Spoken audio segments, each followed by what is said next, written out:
Hi, everybody.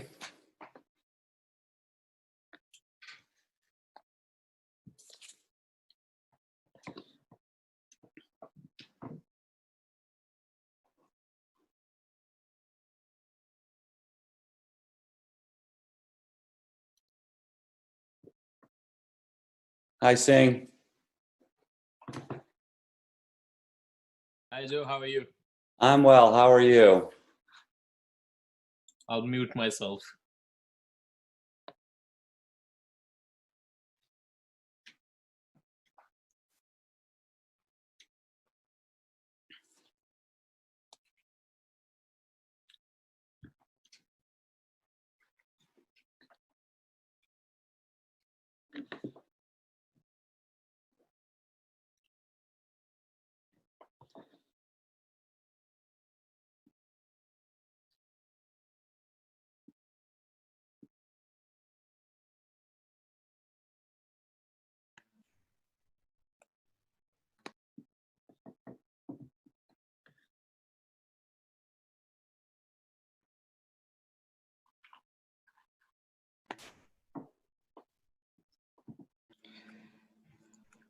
Joe, it's Christine. Can you hear me? I can hear you loud and clear. Yes. I'm trying to do it on my daughter's laptop for the first time, so I want to make sure I'm goofing up here.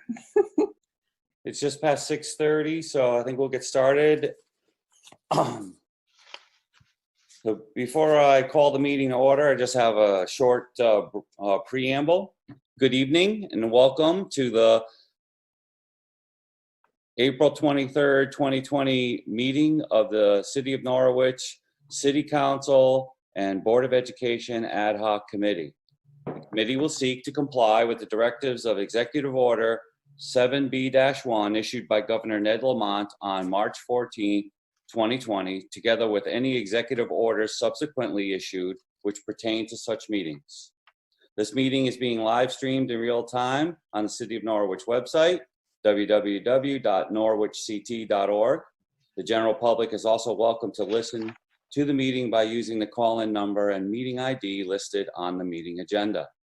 Many of you have joined this meeting as participants via the meeting link that was sent to you by email, and you may have noticed that your microphone is muted upon joining the meeting.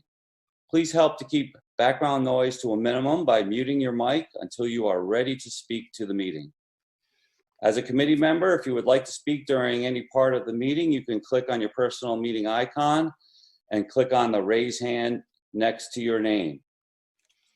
Or if you are calling in as a committee member, you can press star 9 to raise your hand. When it is your turn to speak, you will be recognized by the chairman and you can unmute your mic. Please state your name prior to speaking. As a member of the general public, you have joined this meeting by calling in. Your microphone is also muted upon joining the meeting. You are welcome to listen in to all or part of the entire meeting tonight. Please be advised that this meeting is being recorded and that the media may be present for all or part of the meeting. At this time, please mute all background devices and we will begin. Thank you.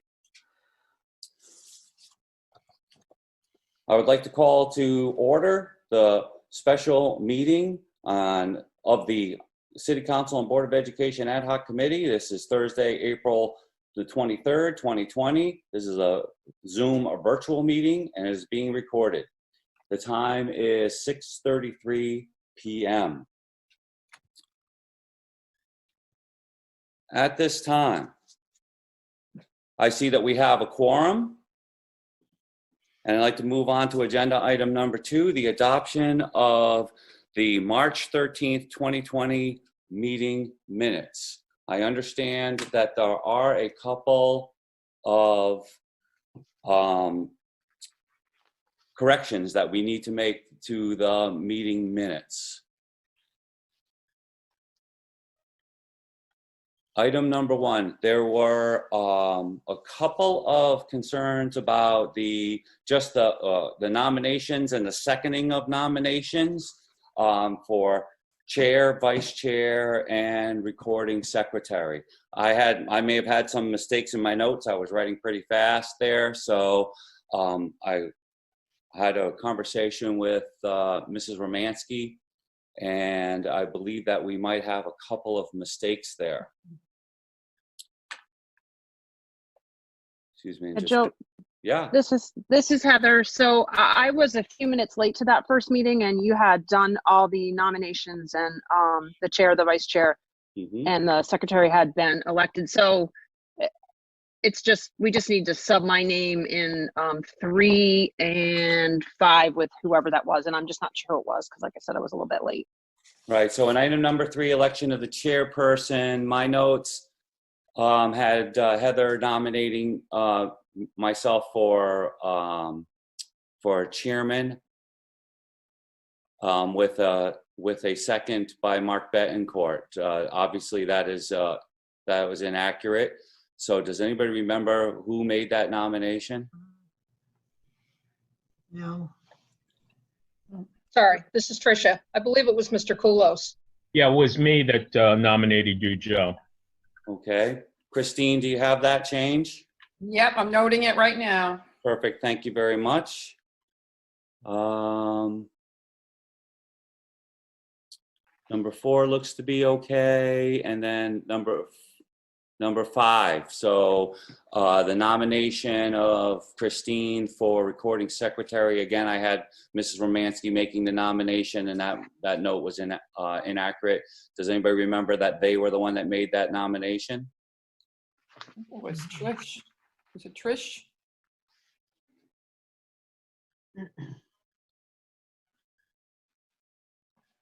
I don't know. Tricia, it wasn't you that nominated me?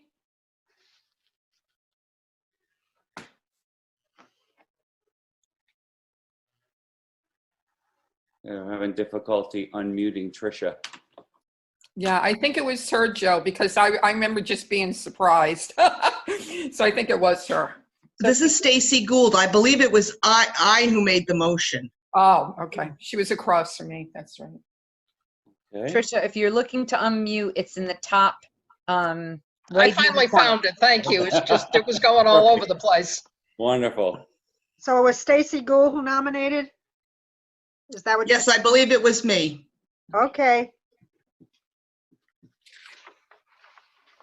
Okay, so aside from those changes, are there any other changes or additions to the 3:13 meeting minutes? Okay, hearing and seeing none. I'll accept the motion to accept the minutes as amended. I'll make make- that motion. This is Stacy Gould. I'll Okay. second. I'll Mark Koulis. Seconded by Mark Koulis. Thank you both very much. All those in favor? Aye. Aye. Are there any committee members opposed? The chair votes yes. The motion is carried unanimously. Thank you very much. Moving on to item number 3, old business. The review so 3A, review and purpose of scope of the ad hoc committee. I certainly don't want to read the entire resolution. I've highlighted one part which is central to not only this meeting, but also all of our meetings. And it says that the committee shall provide the members of this committee an opportunity to communicate, share information and ideas, and to collaborate regarding the means by which the city may best meet the financial provisions necessary for the educational needs in Norwich. So having said that, that is our focus, and that'll be the direction of this and our future meetings. Moving on to old business 3B, the review of the 2020/21 education budget draft and related documents. In your email and also attached to the agenda that was posted on the city's website were all the related documents that I had in my possession as of the most recent budget hearing. Those are all the documents that were in my possession. Again, they were all sent to you in an email, and I don't believe that we need to go through them one at a time. They are the budget questions and responses. They are also the Norwich Public Schools budget presentation to the city on 4/14/2020. The Norwich Public Schools budget matrices and budget projections is really what those are. The NFA tuition letter and the NFA budget presentation. Those 5 documents constitute the information that we have in hand, in addition to the draft budget that we have all received. All right. Did you receive the amended NFA information from Kristen and also her comments today? So if you are talking about the amended NFA information, that was the substance of the meeting, whether it was, I think it was yesterday or the day before. I haven't received any documents, and I haven't checked my well, actually I did just check my email. I haven't received any new documents, but we can take that up under new business as we talk about item 4B. So everyone has access to that list of documents that I just described? Yes. Okay. All right, I see people nodding yes. Thank you very much. Okay, so moving on to new business. Discussion of submitted questions. So at our last meeting, I submitted 10 questions that I had come up with. I shared them with the committee, submitted them to the superintendent. She gave us a lengthy and well thoughtful set of responses. I just have a couple of comments on just a few things that I picked up, and then I would like to open it up to the floor so the members can either ask follow-up questions of the superintendent or discuss the answers that we have been provided. So just quickly, on question number 7, I asked specifically how will an assistant for special education save budget dollars for the district? And on the third bullet, the response was the employee would help to ensure that all programs are operating lawfully, which would continue to save money in legal bills and conflict resolution about individualized programs and plans. My only quick follow-up to that, and we don't have to get into the discussion, if superintendent, if you just want to write this down and then we can come back to it under discussion, that would be fine. My question was, how much money is the district spending now annually on those types of lawsuits that would be, what you're saying would be, very well may be avoided? Then again, on number 9, I asked the question, how does hiring an administration level HR director demonstrate fiscal restraint over placing an HR clerk in City Hall under the supervision of the city's existing director of HR? So, and the answers are there, okay? But I asked this question during the city council hearing, I should say the education budget hearing, and I also asked the question of the HR director for the city of Norwich. She sent me a follow-up email that just said that HR in City Hall would need a 1.0 person added to the Human Resources Department in order to take over these job or take over this job description and these job tasks. So I just wanted to be clear about that because If I may add, Joe Markoulos, also the HR function in the schools is a bit different than the general HR that the city. It's very specialized as far as the duties, tracking teacher certification and continuing ed, things of that nature that generally aren't part of this normal city HR functions. Fair enough. And then on question 10, this is the last thing, and then I'll open it up to the floor because I don't want to dominate the meeting. On question 10, where I asked, how does hiring an admin level payroll manager demonstrate fiscal restraint over placing a payroll clerk in City Hall under the supervision of the city's comptroller? When I asked this question of Josh Papier, who's in on this meeting, he said that he felt that he would need 2.0 full-time employees in the comptroller's office in order to do the payroll, and he can maybe expand on that a little bit further if the committee would like to ask him to do that. But that was the last piece of information that I got from him when we were having budget hearings in City Hall. So having said that, I'll be quiet and I'll open it up to the floor. Please, as I said, please indicate that you'd like to speak by raising your hand, and I'll call on you one at a time, and we can continue this conversation. The chair recognizes Mrs. Staley. Well, before we go any further, I'm wondering if you could talk a little bit about what you envision this person who would do Board of Education HR under the direction of the city HR director. What does that look like, or what would you expect it to look like?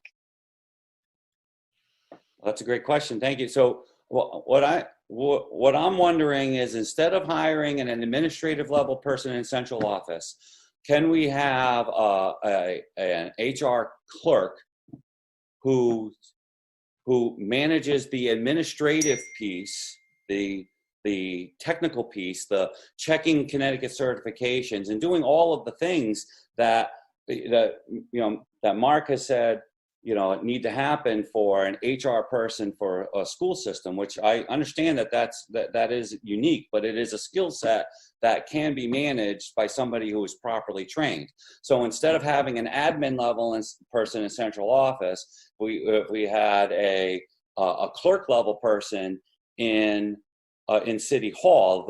That whole department is already being managed by the director of HR and the supervisory person in HR. So to me, my vision is more of a question. Why do we need another supervisory level person to do this in central office when we could maybe do this a little bit less expensively with a layperson added to human resources? It's Tricia. Yeah, you still have the floor. Yep. Thank you.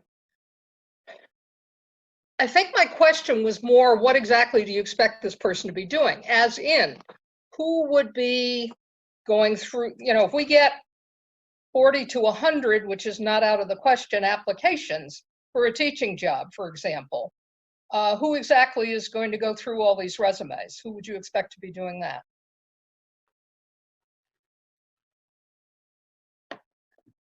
Again, I would expect the director of HR in City Hall to train and supervise and all of the people, including the additional clerk person, to do everything that you just described and whatever else that the school board needs that person to do.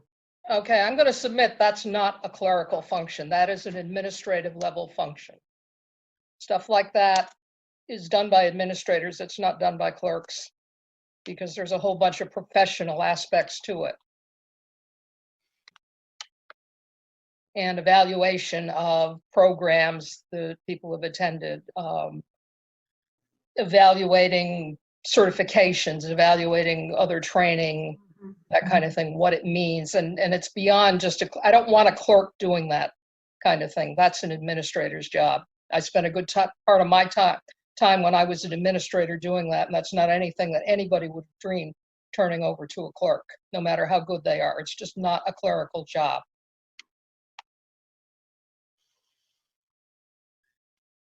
The chair recognizes Mr. Koulis.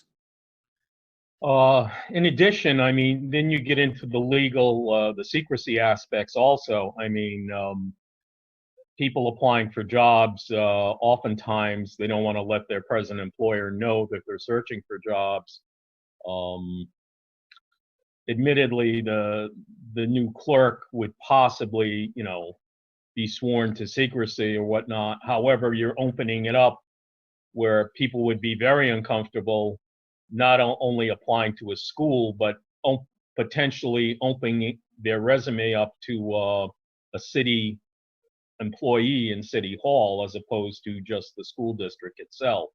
I'm not sure if it might fly legally as far as you know, keeping these resumes in a secret manner. It may or may not fly with the Department of Education. I'm not sure. Well, I don't know. I have several responses to that, but you know, the insinuation is that the HR department in City Hall does not maintain confidentiality. I think that that's a flawed argument. No, not necessarily. I'm just saying that it would make people uncomfortable. I'm not sure if there are other towns which farm out their HR functions to the towns. Do you know of any that do that? I know that in Colchester they had essentially a clerk that managed all of our HR files. I'll say our, I don't work there anymore, but all of the HR files for the school system was really overseen by the superintendent. Okay. All right. Well, if it works, the only thing is, what do you envision as a timeline for this? I mean, not this budget cycle, but quite possibly a year, 2, 3 years down the road. I mean, it's not something that you would look at as an immediate swap in functions. Well, again, this is just me talking as one member of the council, but I'm a little disappointed that this wasn't being, you know, given the state of the budget for the last 3 years that I've been involved in.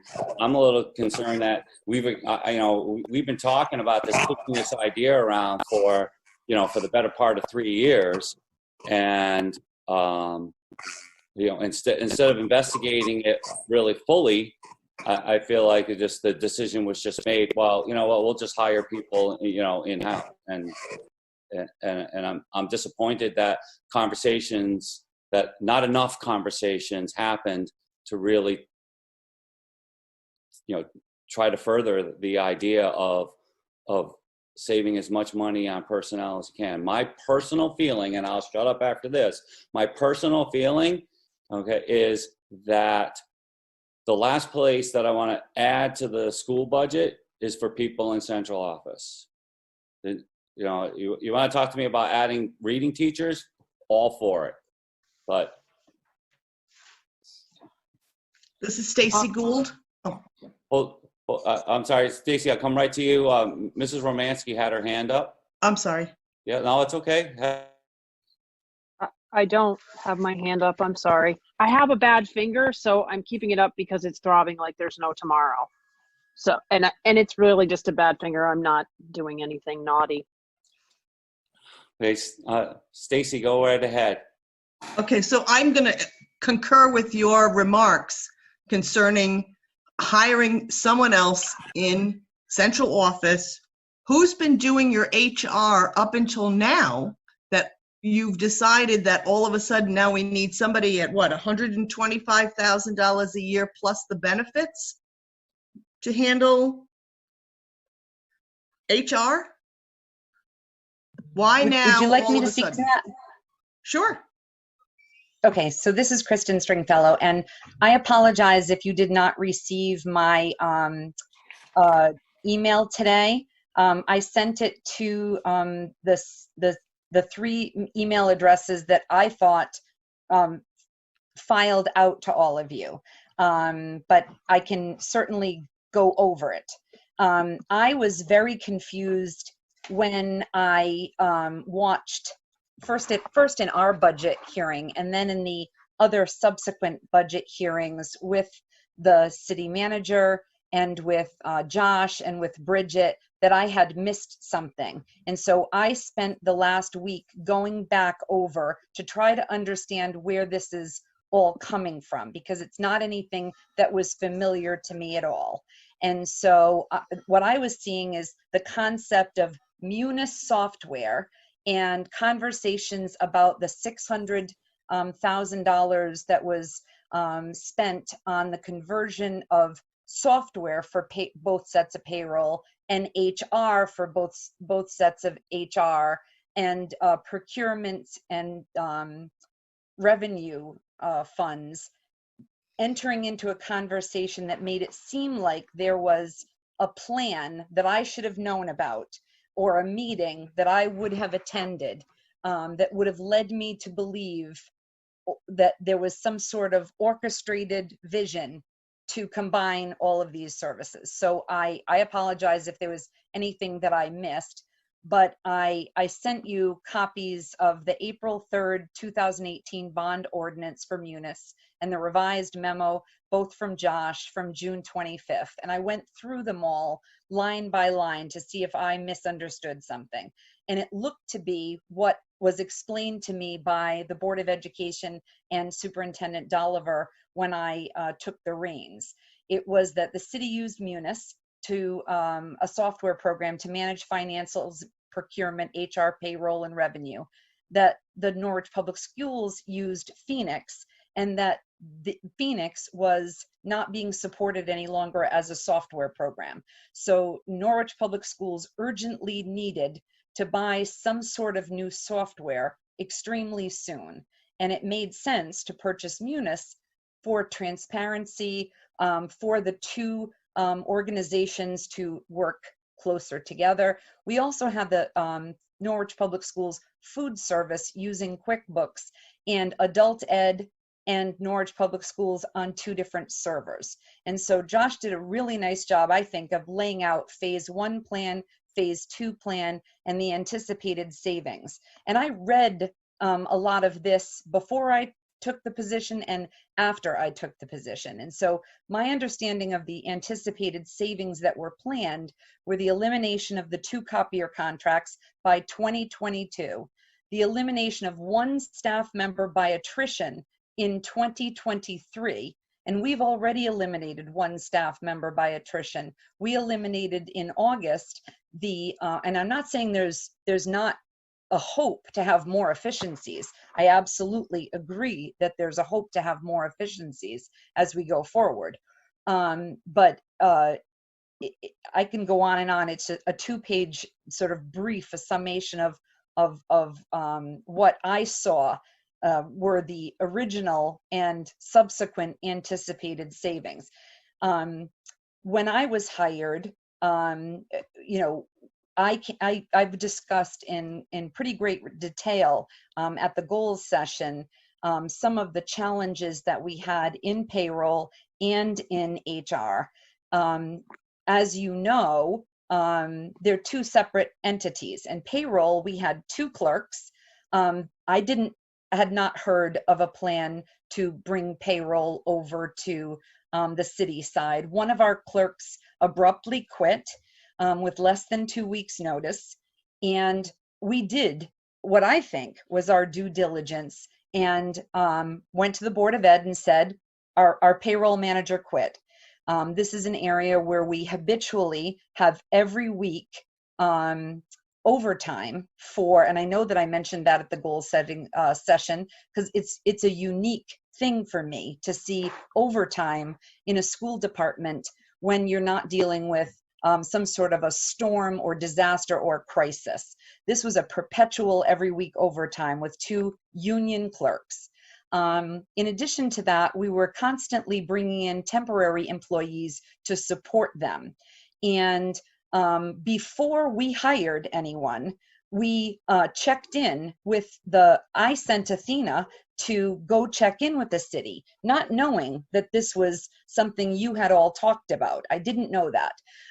We just, thought it's right now, there's not an effective and efficient system. Before I go and hire somebody, I want to make sure that we've turned over every stone. Athena met with the folks in the city, and it was pretty apparent that that we could come up with a long-term plan. That's not dead in the water. And I write that in my brief, that we couldn't do something immediately. They couldn't handle our payroll. That's what was told to us, is that they could not handle our payroll with no added cost. We were told, just as Josh said in the meeting, that they would need to add staff. And so if we have the time to map out a long-term plan, is there a possibility to get even greater efficiencies in payroll? I would say yes. But for right now, the vacancy came as a surprise. Our payroll clerk is a union employee. With the abrupt resignation and the new munis conversion, we barely made payroll twice. So 2 different payrolls went by. Even with the gracious help of the city payroll department, both of our payroll employees and several of our central office staff members, we had dozens of errors that were made because it's such a big job. So under the circumstances, I believe we did do our due diligence. I believe that there still exists an opportunity to look for efficiencies, and that we already got that one savings by eliminating the adult education payroll member of our personnel. As for HR, that's an entirely different piece. HR for 900 employees, so there are, I think, 4 or 5 employees in the city payroll office. And I don't claim to have any expertise in municipal payroll governing, none at all. But I do have a whole lot of expertise in HR for school departments. And whoever said it earlier is absolutely right. The HR person reports directly to the superintendent. I interface with HR almost as much as I do with Amber and Jamie and Athena. It's a lock in terms of what we're doing together with FTEs, with approvals, with hiring, with evaluations. It's very, very, very complicated. And I mean no disrespect at all to the municipal HR folks. I presume they're terrific, but it's a different job. And we, as you know, had some significant challenges that we're still investigating. And our auditor, who's our shared auditor between the city and the school department, suggested strongly that we invest in a HR director who has experience with schools. And so that's what we did. If I misinterpreted something, a meeting was not held with me since I've been here to talk about putting these departments together. I certainly would be willing to, I work at the discretion of the Board of Ed, so I'm certainly willing to do whatever they'd like. But my expertise tells me that, and my experience tells me that if the 2 bodies would like us, John and Josh and Athena and I, to look at payroll over the next 4 years and map out a real plan, not just a budget concept, but a plan of these duties will be done by this person, this cross-training will be done by another person, that makes sense to me. I'm all on board for that. In terms of HR, I just very respectfully sort of plead with you all that I feel like that would not be a good direction for the school department. And it's got nothing to do with the talented folks at City Hall. It's like saying what I do and what John Salmon does are the same. They're not. We have very different roles and very different organizations that we're running. And so I'm sorry that I didn't send it to the right email address. I apologize.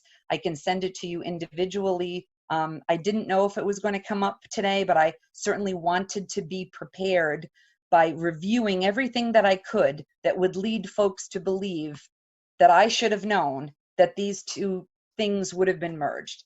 And lastly, and then I promise to be quiet, we hired these people already, and they're fantastic. So I hope that some consideration would be made to, letting John and I sit down and map out a different way or a more significant way to look at this, other than just saying, to Josh or Bridget, do you think you could handle that work?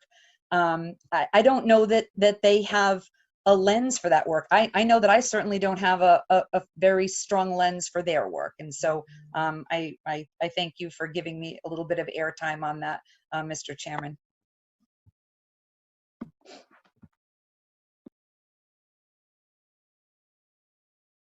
Unmute, Joe. Joe, you have to All right, unmute. yeah, I got it. So Alderman Bettencourt, you have the floor. Thank you for waiting so patiently.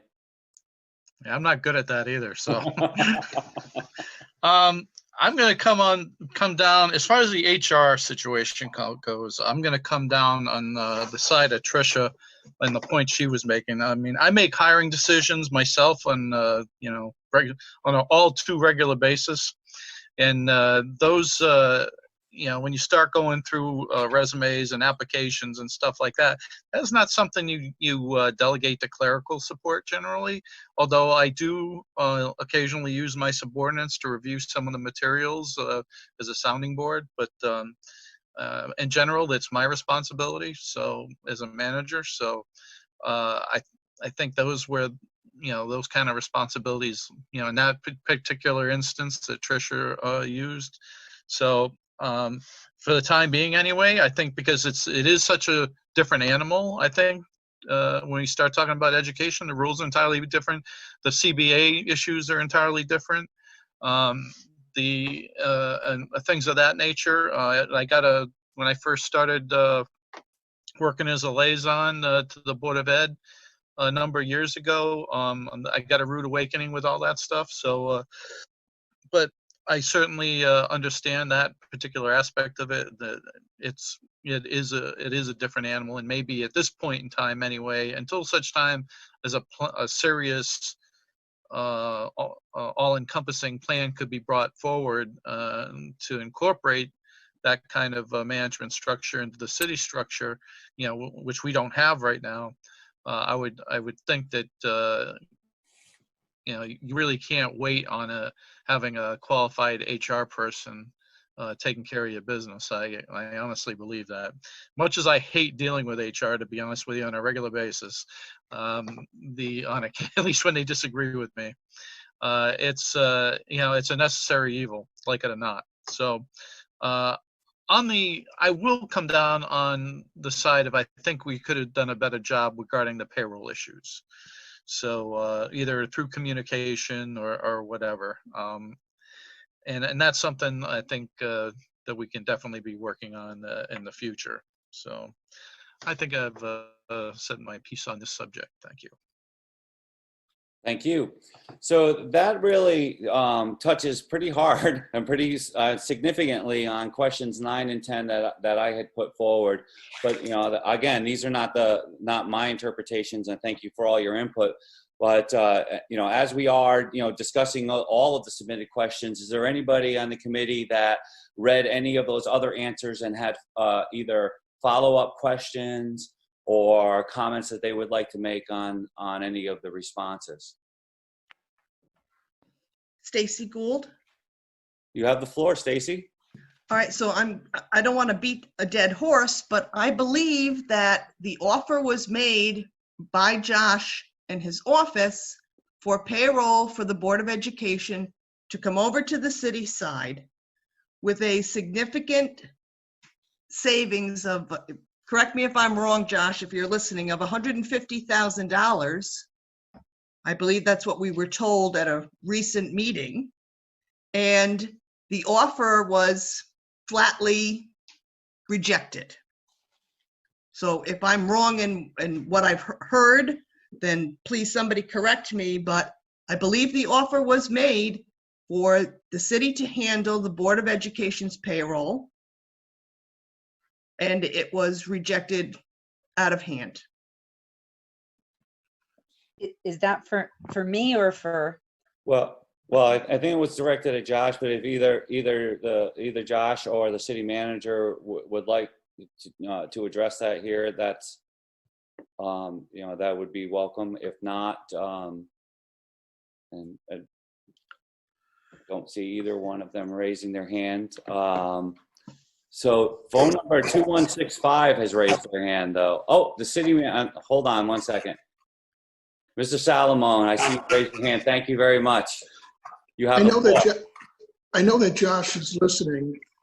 I don't know if he can get in through the phone, though. I don't think he's on the video. But there was an internal memo that I was copied on that had a worksheet attached to it that had approximately $150,000 in savings in payroll for the Board of Ed over a certain period of time, and then another 50 for us. And there was a worksheet attached to it, and it was sent to the Board of Ed offices. And then it was, I guess it was analyzed there, and about a week later, it was the offer was declined. So at that point, then we went in a different direction. So that's, did you want me to respond or would you? Well, I would just ask you to hold on one second because there would actually, we have one person who's been waiting. Last four of the phone number, 2165, you've had your hand raised. Joe? Yes. Yeah, that's me, Joe. It's Pete Nystrom. Oh, all right, Mr. Mayor, you have the floor. I'll be very brief. I saw the memo that John just spoke of, and that is, in fact, what it reported. And if I recall Josh's comments during the council meeting, that was a projection that was on the low side for potential savings. He told us in the meeting that the savings could have, in fact, been higher. I'll just share that amount. And thank you. Thank you.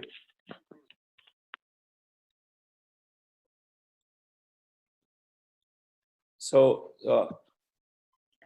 Superintendent Stringfellow, you don't have to respond to that. If you'd like to say just a few words, because to use Stacy's phrase, I don't want to keep beating this dead horse. The note that I took down is that it seems that people on both sides of this equation, the BOE side, including the superintendent, and the city side, including the city council folks, are open to the idea of looking at this in terms of a long-term plan. That's great.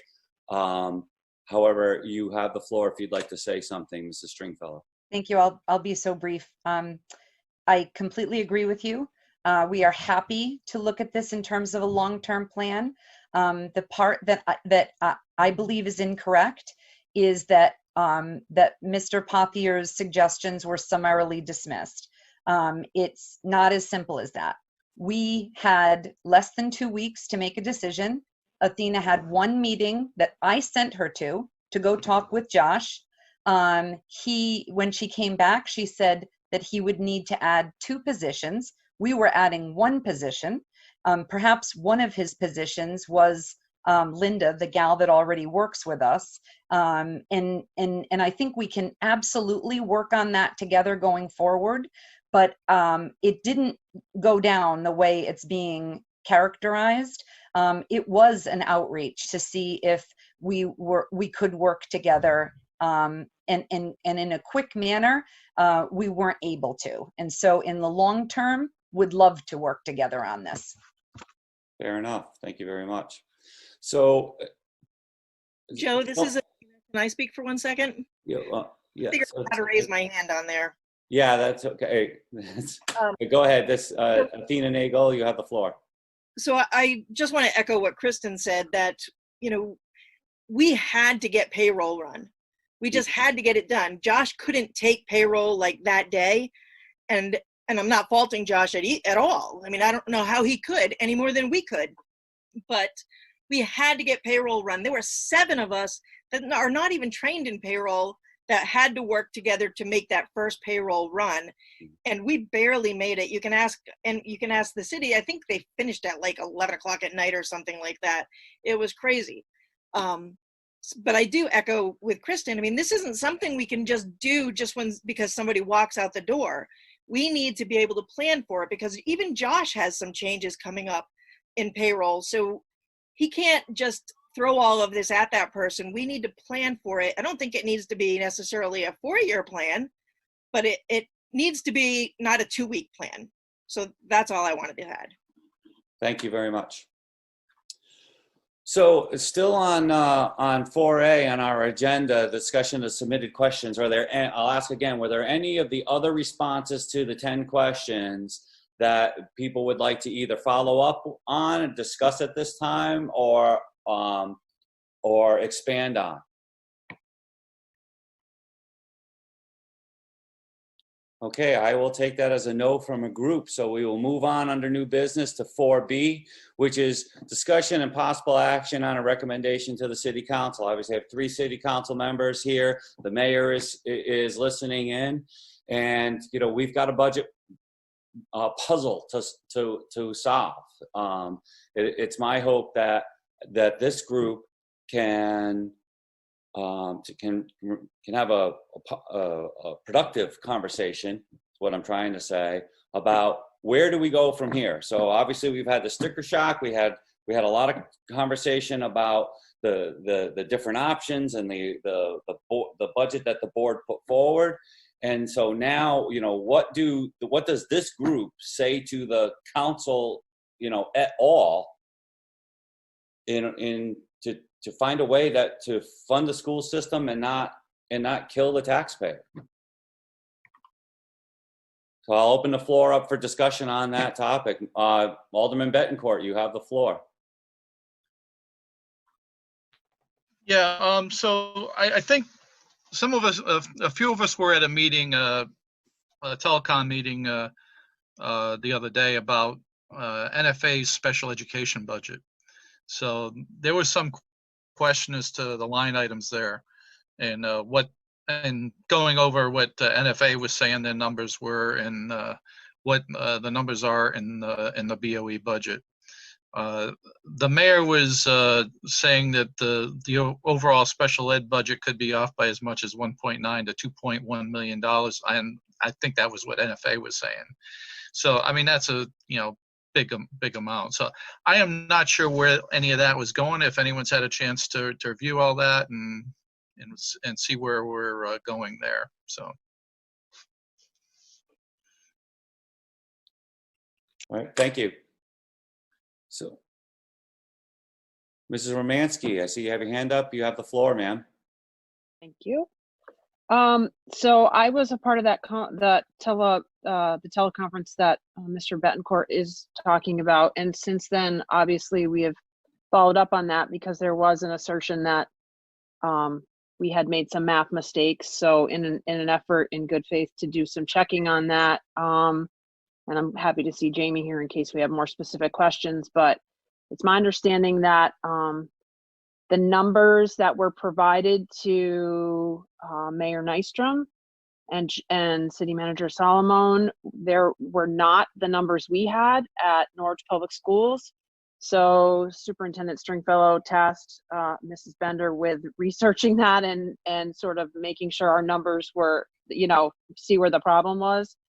And it's my understanding that Jamie spoke specifically with the special education director at NFA, and I believe her name is Mrs. Wheeler, but her numbers and students jive with what Jamie has, and this is where I might be off. So Kristen Stringfellow and Jamie, I think there was 21 students missing.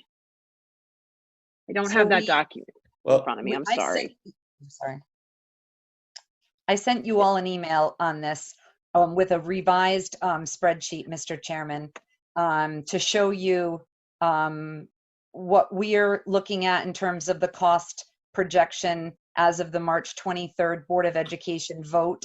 And then I took the information that NFA gave us. And actually, Mrs. Romansky, we had a couple of more conversations today after I briefed you. Our numbers and NFA numbers are pretty close, like within 2 students. The difference that we found, because we had to uncover what was the difference, is that they were sharing, and it's if I send an email to City Council at Norwich, do you all get it, or does that go to one person? Yeah, that's a great question, because we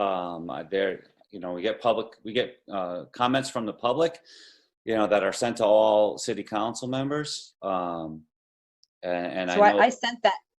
That's what I used as the email address. I sent it to the manager. I sent it to the manager's administrative assistant. I sent it to the city council. I very much apologize. I thought by doing that, you'd each get a copy, similar to the way I send it to the Board of Ed, and they all get a copy.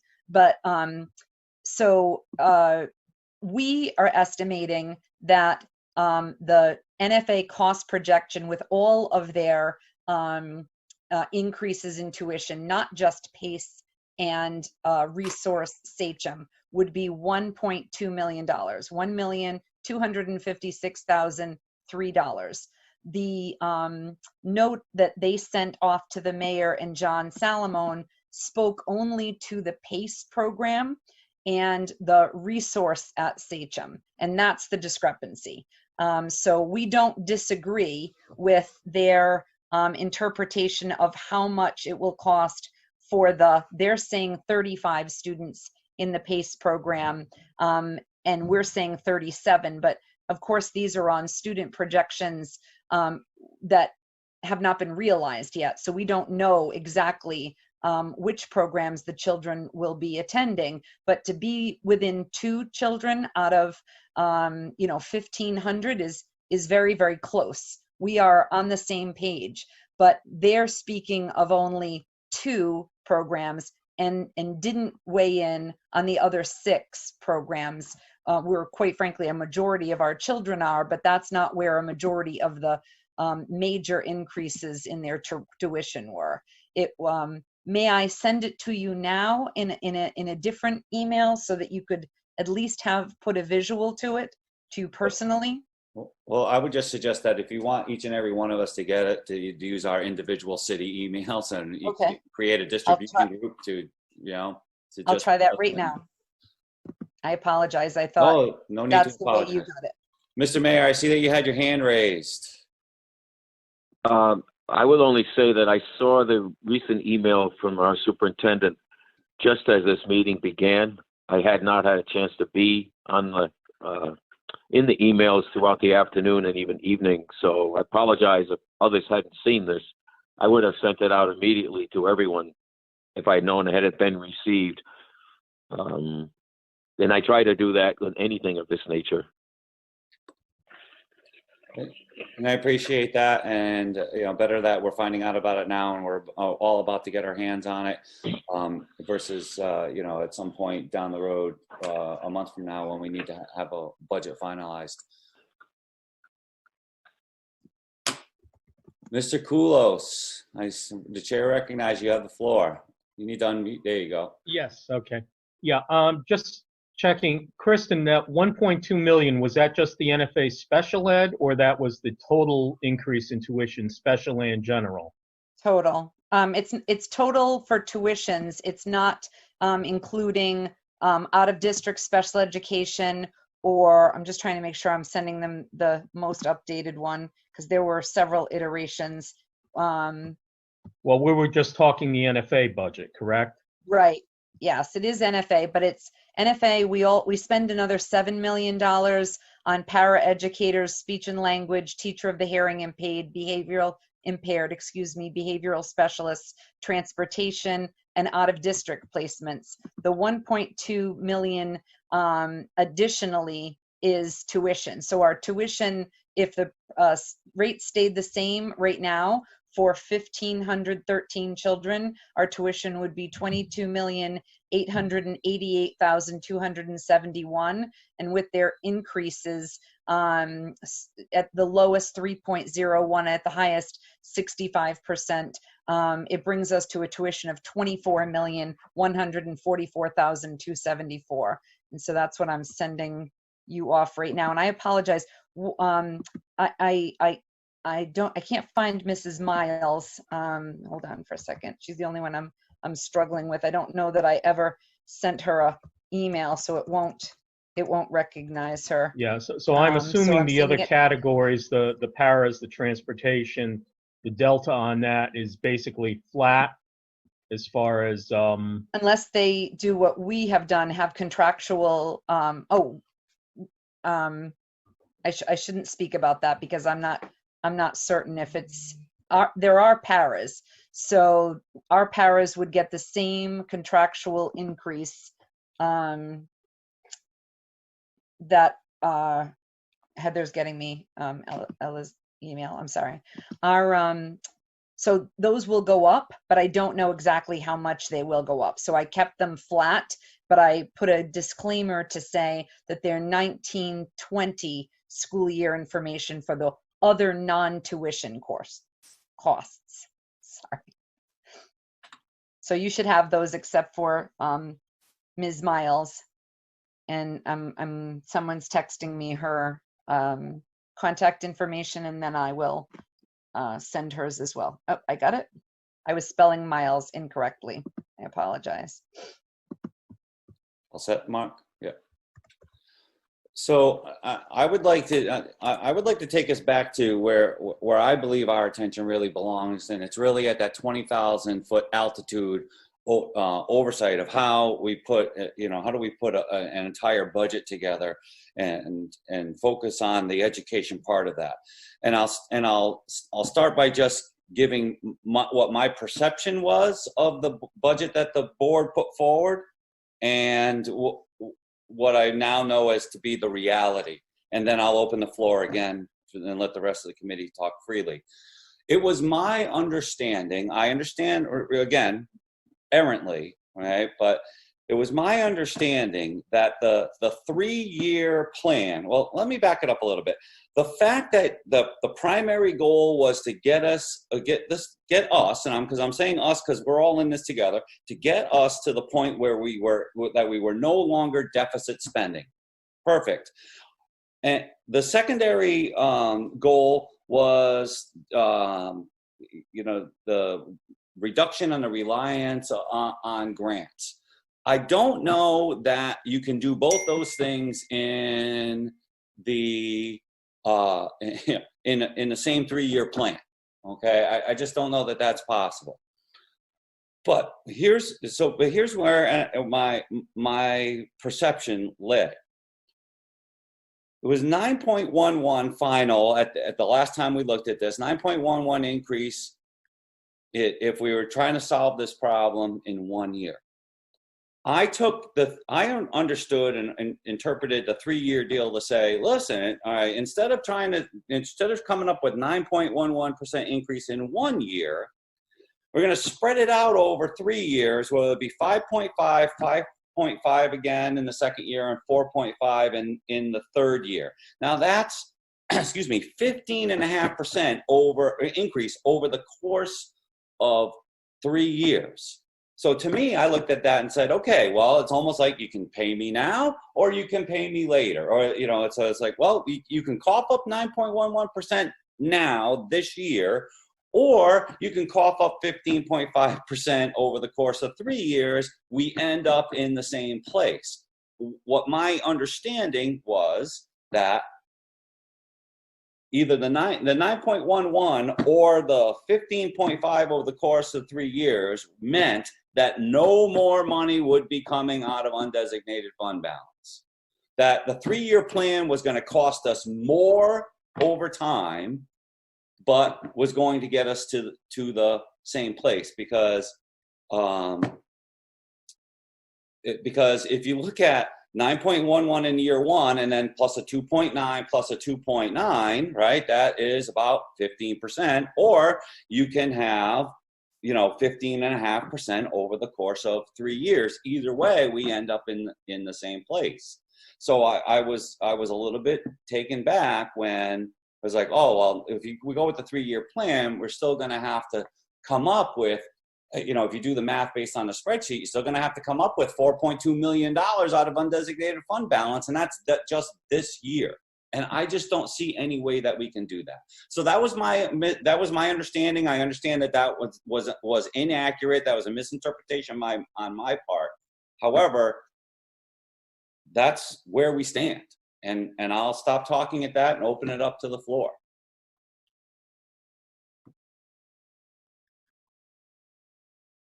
And nobody wants to touch that one. Okay. Oh, I'll touch it. This is Stacy Gould. You have the floor, ma'am. So I was under the same impression that you were, that, okay, we could do this 9 or we could do the 3 5s. We're going to get to the same place. Just takes us a little longer. It's like, you want to remortgage your house for 20 years or you want to remortgage it for 30 years.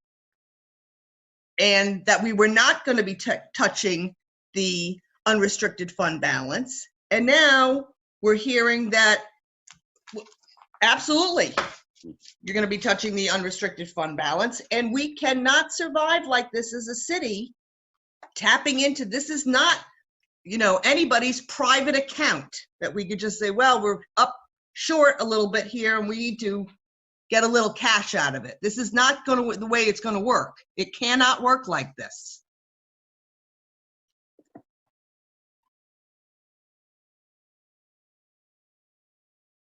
Does that conclude your remarks? Yes, I'm sorry. No, that's okay. Thank you, Stacy. Alderman Bettencourt, I saw that you had your hand up, sir. Yeah, I guess I'll sort of echo Stacy's comments there, because I think at the end of this year, I think the number I saw would be at 10.1%, and we certainly don't want to go below 10%. I honestly don't believe that using the unrestricted fund balance is an option for anyone at this point in time anymore.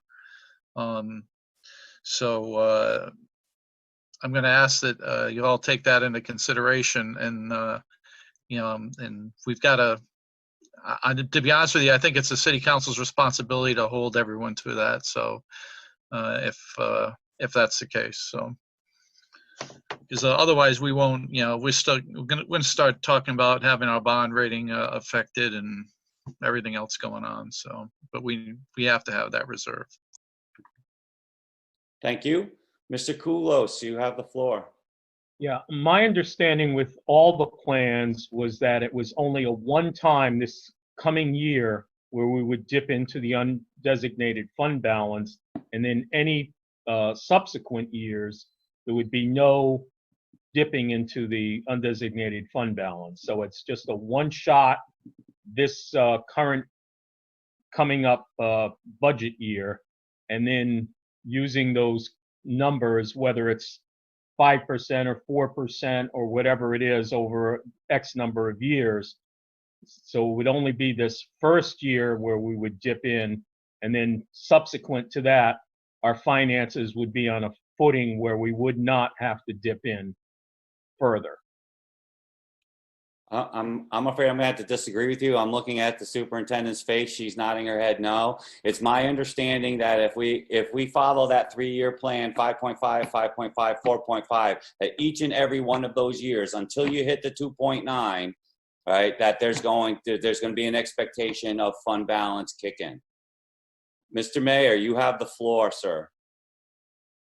Be brief. One, I want to thank everyone for participating in these calls and in this committee, because having these discussions throughout the process is a really good thing for us to do, and it opens the door for more understanding. The fund balance is there to mitigate the downturn in revenue for the city for all departments, not just one. And this would be the 3rd year that the reserve fund balance is going to be hit as it stands right now. And we can't go below 10%. I'd also point out that we're anticipating a substantial shortfall in tax revenue due to the COVID-19 impacts. And that's really why the reserve fund balance is there, to handle those kinds of events. Now, no one could have foreseen this kind of an event, but it's all here at the same time.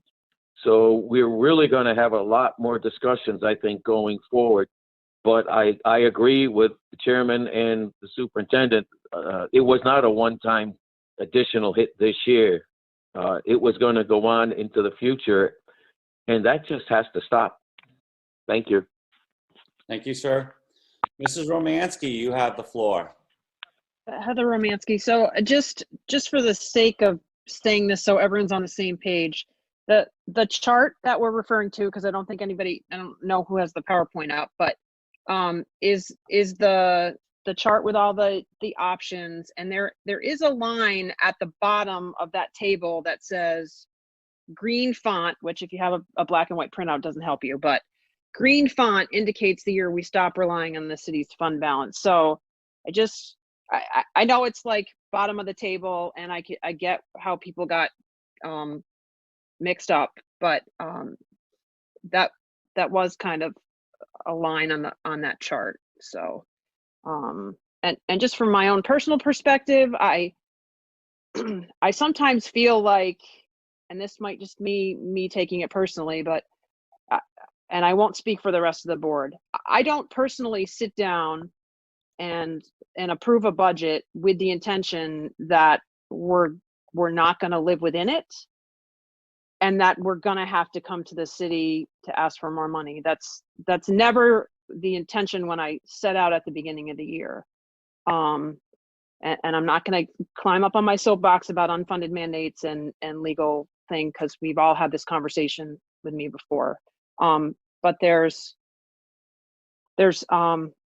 are some costs that we don't have control over. So that it's not an excuse. It just makes it a little more challenging. So, and I will yield the floor. Thank you very much. I much. changed this, mute myself. Oh, good, you did it. Okay. So I hope that you guys can see that. I have shared, this is the first time I've tried this in this particular app. I shared the page of the presentation that Mrs. Romansky is talking about. First of all, can you see that? For those of you who are on video conference. So I know that the board, I believe that all of us are keenly aware of this particular sheet, but this is obviously what we are talking about.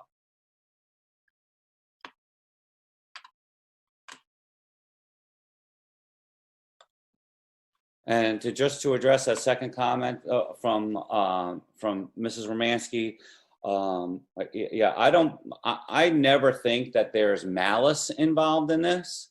And I don't take it that way. I know that sometimes my delivery may not project that properly, but no, I don't believe that there's malice in this, and I don't believe that there also is apathy or lack of sensitivity to what this council has to face. The board is trying its best to do its job. The superintendent is trying to do her best to do her job. And the city council is trying to make it all work in terms of dollars and cents. We're all in this for the right reason. I really believe that. Sometimes our frustration comes through, and especially for me in the tone of my voice. But yes, I completely agree that nobody is taking shots at anybody else from one board to the other, or even interpersonally. Mr. Betancourt, you have the floor, sir.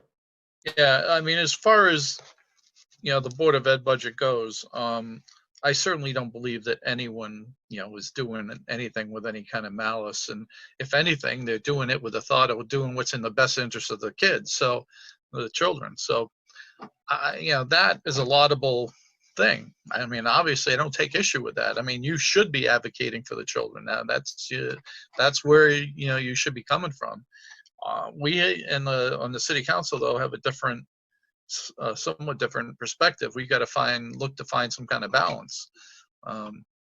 Unfortunately, what's happened in the last few years is drain the the unreserved fund balance, and will continue to cause some other issues for us if we continue to let it go. So, this way of doing business is an entirely new and different thing. I'm not sure why it's happening. I know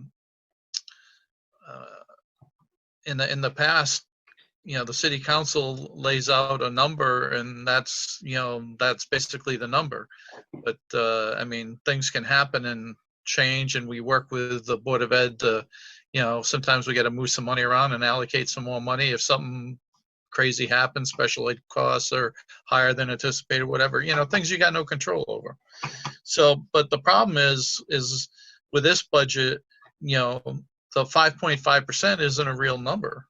And to be honest with you, I gotta, from a budgeting perspective, I think we have to start dealing with real numbers.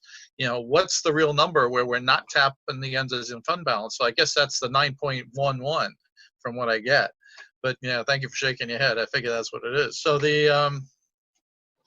now if that's the case, then we got a real issue.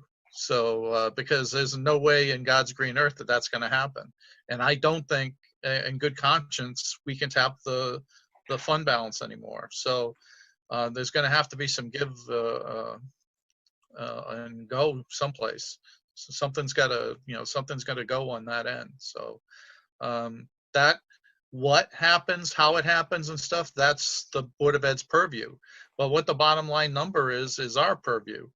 And it's our purview also to to make sure that that's what happens. So I'm just asking you to keep in mind that you do have a fiduciary responsibility here, that you should be upholding, whatever the budget amount is when we get finished with this process. I hope you do, because if you don't, we're gonna, I just anticipate that we're gonna have some serious issues. Thank you. Thank you, sir. Is there anyone else that would like to comment at this time about where we are in this process? I think we've covered all of the history up to this point, and we know that what the problem is that we face. But is there anyone that would like to comment any further on where we should go from here?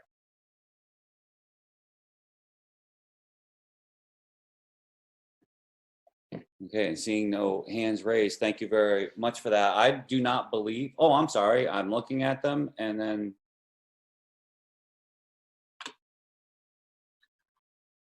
I'm sorry, Mrs. Romansky, you were next. Thank you for waiting. No worries. Too many things to look at all at once. Yeah, I don't, this is why when we do Board of Ed meetings, I have Amber. You need an Amber. I'm just telling you that right now. Okay. Because she does all that part for me. She makes me look amazing. So I hope this next question doesn't sound sarcastic or whatever. So we've had a lot of discussion, like you said, a lot of history. We've had a lot of budget committee meetings where we've talked about sort of how that we got to that 911, that 9.11%, sorry, not 911.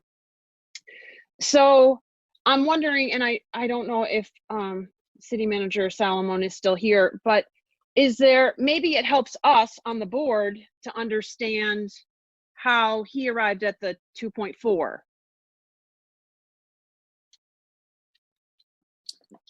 Did that make sense? Yes. Okay. You want to pose that question to the city manager? Yeah, that was, can you help us understand the rationale, City Manager? I can. I try to shy away. It's not my purview to tell you where to cut. That's the Board of Ed's sole responsibility. All I can do is make a bottom line recommendation to the City Council. I look at the overall fiscal condition of the city and what I personally think that the city can afford for a tax increase or a decrease or whatever. And coupled with the city side of the budget, I put that out there. So it's more of a fiscal overview than saying, well, I think I can cut 3 million out of the board budget. I'd leave it to the council to decide if they want to, well, they could cut the budget or they could raise. Now, they haven't done that because I've been on the low side, I know that. But, so I look at it as a fiscal situation rather than any individual situation. I really shy away from saying, oh, transportation could be cut $1 million, or I don't look at it like that. I look at it in the macro way, the fiscal impact way. I don't know if that answered your question, but. Thank you. Yes, she appears to be satisfied with that answer. Thank you very much. Singh Khalsa, you have been waiting very patiently. That's applause, sir. Yep. So, of course, thank you very much for all coming together in these times of crisis and trying to figure things out. And I completely understand from bottom of my heart the consequences that City Council is facing if we go further for that undesignated fund and how it will affect the bond rating. So I share the same concerns, and being a taxpayer, of course, I don't want my taxes to go up. But at the same time, I have spent a lot of time with this budget myself. I'm on the budget committee, and seems like this is the first time we are actually, first of all, trying to figure things out in a collective manner. And the other thing is, I really see some honest budget coming. So of course I cannot, I don't want to demoralize anyone, at this point. We're already going through crisis and being at home, and it's a lot of things we have to, deal with. But I think it's an honest budget. I will advocate for that. Of course, it's a very difficult time how we're going to manage this. And times will get more difficult. The reason is that this COVID-19 going to affect businesses. Being a business owner, I can tell you my business has gone half. And of course, it will affect our, how people are going to pay property tax. We will be dealing with a lot of different issues, so that's one thing, and it will not go away easily. And of course, being as a city, we all need to work, how we can increase the tax basis so we can afford education budget. But that thing will be extended for a while, looks like it. On the other hand, like Joe, you said, including the grant pieces into that 3-year plan when we were projecting. Some of these grants will be going away in 2 years. So we have to consider that if we are doing long-term planning, how we can be on the stable budget when we don't have to get into these kind of conflicts or do so much brainstorming how we gonna exist. I did one calculation because, a lot of people ask how we can reduce the achievement gap and all that. And when people compare NFA to Norwich Public Schools, of course, NFA is at the top, and Norwich Public Schools, we all know, we are in the struggling times. But we also need to see, like with that latest PDF that I got for NFA, it breaks down per grade money that's been going to NFA, which is almost $7.8 million per grade, and that's why they're getting quality education and giving all kinds of things to students so they can be somewhere in their life. Whereas, if we compare it to our budget, we are very low per grade budget that we have in our, and if we compare that, and if we want to be stable at par with NFA, I think total budget might go to $109 million for our whole education system, including NFA.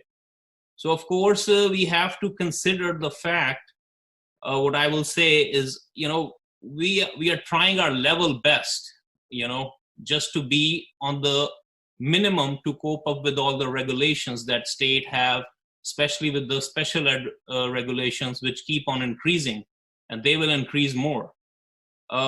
That's my only appeal. Of course, we have to figure this out sooner than later. And, it's a tough time. So I will request City Council to please do one more time, see how much maximum you can help the education budget. And then we need to sit together and see if we can cope up with that. If we're not gonna dig into undesignated fund, then of course we need a serious discussion. What services needs to be cut? We're already at the bottom of our services in school system. So how many services needs to be cut? The other thing is, of course, I will echo the fact that when we talk about HR department, I think that department needs to be reporting to superintendent, so there is no communication gaps. And the munis, of course, it will be a long-term plan how that $675,000 we can make it worth it that we spend on munis. But it was need of we didn't do any kind of luxury. It was the need because school system has to change their software. So these are some of my thoughts that I captured. But, I'm glad that we are at least talking about all these things, which we have not done in past, so thank you. Thank you, sir. Mr. Koulos, you had your hand raised there for a moment. Yes. All right. My comment, basically to mirror what Singh was saying about the NFA budget. If we're going to get a 2.4% increase and NFA is at least 3, possibly 3.4, 3.8, figuring in the increase in the special ed costs, we have to, anything that exceeds our 2.4% is going to be a drain on us. So in order to meet the full percentage increase of NFA's budget, we're going to have to take away from, if it doesn't match NFA's increase, we're going to have to take away from our limited funds, basically acting as an undesignated fund of our money to feed NFA, to fully fund them. So that difference between our 2.4% increase and whatever the total increase is on the NFA side, I haven't run the numbers, if it's 3.4, 3.8, whatever it is, with the total increase from present to what it will be, we have to at least match that so that we're not acting as a drain on the money that is basically in the pre-K through 8 programs that we run at Norwich Public Schools. Thank you, sir. Mr. Betancourt, you have the floor.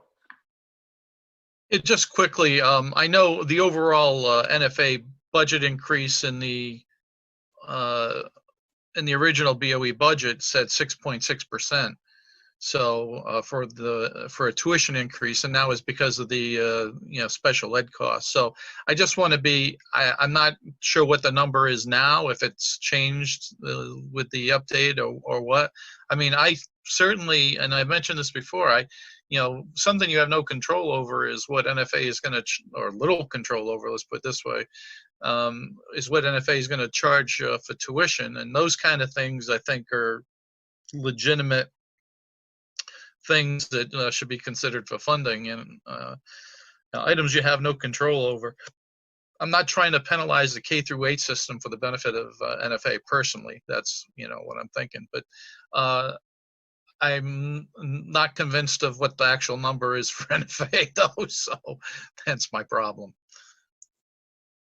Thank you, sir. Is there anyone else that would like to comment on this particular discussion? Stacy Gould? You have the floor, ma'am. Okay, so just to be clear, I'm looking at this document that says Norwich Free Academy 2021 budget at a glance, which says that the general tuition increase is 3%. So did we find out that there's going to be a larger than 3% increase to Norwich? Because this is what it's telling me here on this piece of paper. That's sort of question one. And question number two is, hearing what some of the people have said today, that the 9.11% increase is unrealistic and probably will not be approved by the council. Has the Board of Education, or will the Board of Education be sitting down to discuss what cuts will have to be made on the BOE side, depending on what the council finally approves? Thank you. Thank you, Stacy. Yes, Mrs. Romansky, I see you have your hand raised. You have the floor. Well, so and if other Board of Ed members can sort of keep me honest here. So I think the 6.6% number that was being referenced in regards to NFA was the answer to a question that was asked, I want to say by Mr. Daniels at a Board of Ed meeting. I can't remember what the exact question was, but I think he might have asked what the increase in their overall budget was from last year to their projected budget. But it wasn't in reference It was just the bottom line difference between last year's NFA tuition and what you guys have forecasted in the published BOE budget. That's what the 6.6 was. Okay, so I was wrong. And then Most of that's attributable to the special ed costs. Okay. Above 3% part anyway. Okay, thank you. And to answer the second question, yes. We have not sat down and had that conversation yet, but yes. I'm going to talk about the calendar and, as a matter of fact, in our next agenda item, but thank you for that. Is there anyone else that would like to contribute to this part of the discussion? Yes, Mr. Mayor, you have the floor. Thank you. Just real quick, during all this discussion, I reached out to a member of the Board of Trustees again, and I will make another attempt to try to help glean more detailed information for everyone. And we'll go from there. In fact, he's just texting me back again. So I hope I'll have more information from their perspective to help solve some of these issues. Thank you. Thank you, sir. Mrs. Romansky. So as a follow-on to the mayor's comment, perhaps I don't know if it's out of line to ask that perhaps Superintendent Stringfellow and I might be included in your next conversation, so that way we the telephone game doesn't happen if we are all at the table together. I don't know if that's allowed. Mr. Mayor? Yes, Mr. Mayor. Hello? Yes, you have the floor. I'm unmuted. Thank you. Yeah, I'll try to make that happen. Absolutely. Secondhand multiple meetings does not help at all. This is very complex, but I will make that request as well. And thank you, Heather. Yeah, that'd be great. I just think it makes more sense for us all to be at the table at the same time. Or on the phone. Yep, I know. Yeah, the virtual table. Absolutely, it does. Yes. Thank you, sir. Mr. Betancourt, you have the floor. Yeah, real quick. Obviously, we need a pretty much total breakdown of what NFA is proposing the charges for tuition. As far as the whole thing, numbers and tuition for each category and all those kind of things, and an overall total. So, what they're thinking the numbers are right now, and, probably should be basing it off that. So, this is I'm not comfortable with budgets that have moving targets. So, this is a kind of a new excursion for me. So, we'll have to see what feedback we get from NFA, I think, because I'm, generally speaking, I'm in favor of helping the Board of Ed with any increase that NFA gives, but at the same time, I'm not trying to go broke doing it. Thank you, sir. Is there anyone that would like to contribute to the current discussion? Anyone with any other thoughts they would like to add to this agenda item? Okay, I think we really talked that one out, and I'm very happy with the product of that conversation. Moving on, I'm sorry. Mr. Chairman, sorry, I had my hand raised. This is Carlene. Yeah. The whole purpose of this agenda item was to potentially brainstorm some recommendations and next steps. And before we do move on, we've had some really great conversations, but I'm wondering, since this is the first time we've had this committee in place, are there any clear directions or guidance that you all could help to provide the Board of Ed? And I'm so sorry if I don't know if I'm speaking, I don't want to speak for the board, but I just wanted to ask, as a committee, are there some clear guidance and directions that you could provide the Board of Ed moving forward in our next conversation? Well, and I will, I'll let my fellow council members weigh in, and I'll make my remarks brief. The agenda item is discussion and possible action on recommendations to the City Council. So if this committee was ready to say, our recommendation to the City Council is X dollars, or do this, or try to do that, then that's what this agenda item would allow for.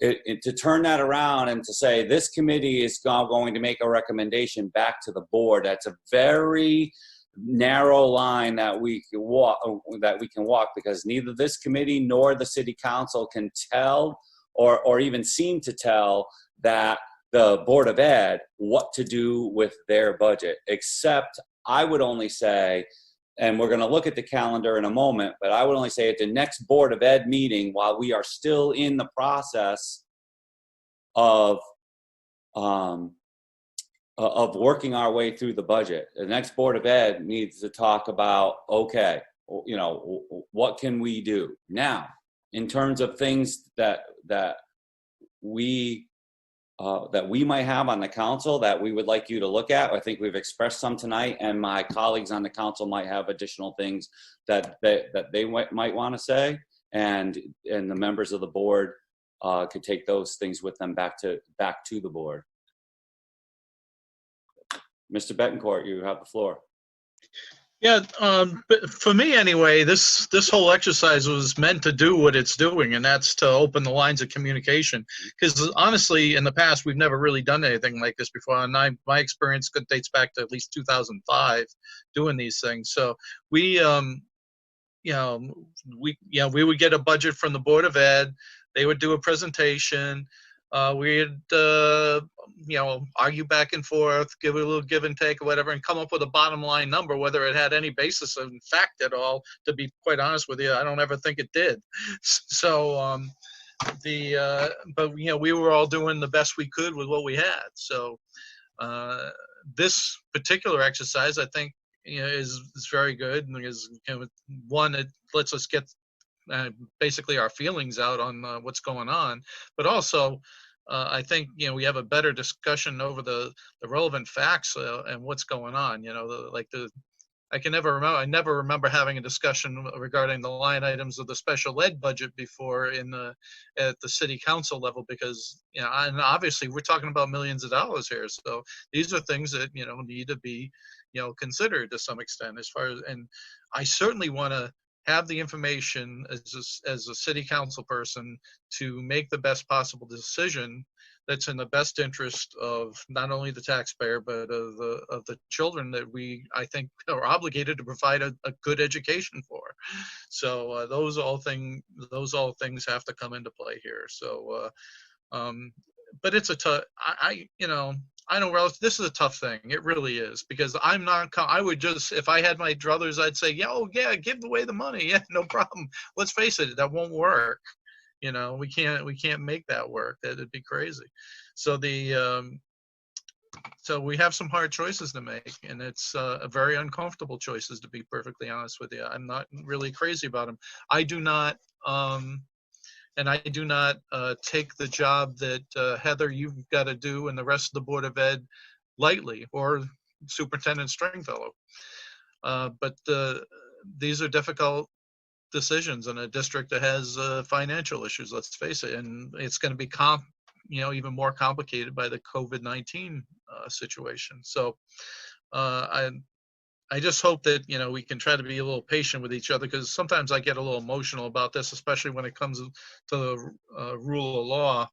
And I'm not always as cordial as I might normally be. So so I beg forgiveness and understanding in those situations. But I just believe things that should be done the way they're supposed to be done in general. And the city council viewpoint is going to be different from what the Board of Ed viewpoint is on some of this stuff. So, and just if everybody understands where everyone's coming from, that, hopefully we can get, I don't think we're going to get a good product here that works for everybody. I think we're just going to get a product that is the best we can come up with. It's one of those kind of situations, unfortunately. Thank you. Thank you. So at this time, I'd like to move on to our next agenda item, which is item number 5, items for the next meeting agenda. And I would just ask that if you have any items that you would like to see me add under new business on the next agenda, but please just email those things to me, and I will make sure that if I don't understand, I'll reach back. But otherwise, I will be happy to add those to our next meeting agenda. We don't have to further that conversation right now. The next up would be the schedule for the next meeting. I think it's important for us to meet frequently in this crunch time, and I'm proposing the idea of having a meeting next Thursday at the same time by the same Zoom venue. And you don't have to give me an answer right now. Feel free to just let me know if it would be April 30th at 6:30 p.m. via Zoom meeting, just like tonight. You can let me know by email. I'll send out an email reminder anyway. But you can let me know if that works for you. And then our last agenda item of the night, I'll entertain a motion to adjourn. Moved by Alderman Bettencourt, seconded by Board of Ed member Sharmless. I know I just butchered that. I'm sorry. All those in favor? Aye. I see all hands raised. The chair says aye. Any opposed?